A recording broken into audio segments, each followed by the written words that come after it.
ព្រឹកប្រលឹមព្រៃព្រឹក្សាបញ្ចេញសម្រស់ស្រស់ស្រាយរាត្រីថ្ងៃចោទីក្រុងបើកភ្លើងពណ៌ឆើតឆាយឋានសួគ៌លើដីខ្មែររុះរីសម្បូរសប្បាយខ្យល់លំមកបកស្រែបៃតងឲ្យរំអញ្ជើញមិត្តចិត្តឆ្ងាយ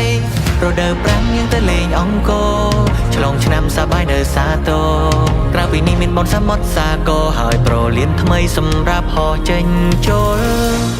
25ខេត្តក្រុងភ្ជាប់គ្នាជាទម្រង់ជាដែនដីនៃក្តីសង្ឃឹមសូមស្វាគមន៍មកកម្ពុជាយើងសន្តានរួមមិត្តបានទាំងក្រុងទាំងស្រែធានាសុខខ្មែរមកលេងបានគ្រប់ខែ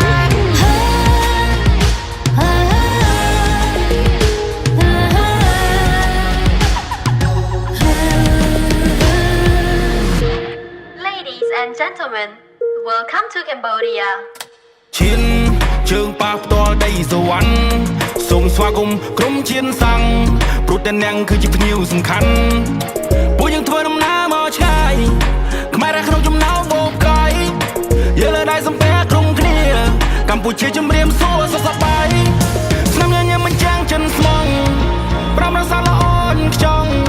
សម្បត្តិបេតិកភណ្ឌរួមពនឆ្នាំឈរមកហាញសម្រភ្នំពេញរាជធានីលោសោភាកយកូនចាំងទៅមុំផ្ទៃកុងគារស់រារាតែអ្នកគ្រប់គ្រាហោះទៅខ្ពស់ជាមួយគ្នាសូមស្វាគមន៍មកកម្ពុជា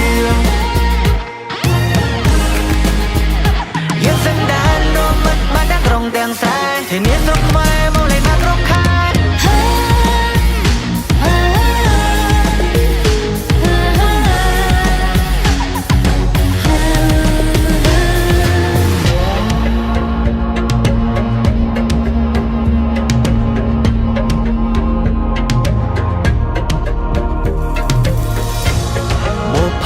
5ខេត្តក្រុងភ្ជាប់គ្នាជាទម្រង់ជាដែនដីនៃក្តីសង្ឃឹម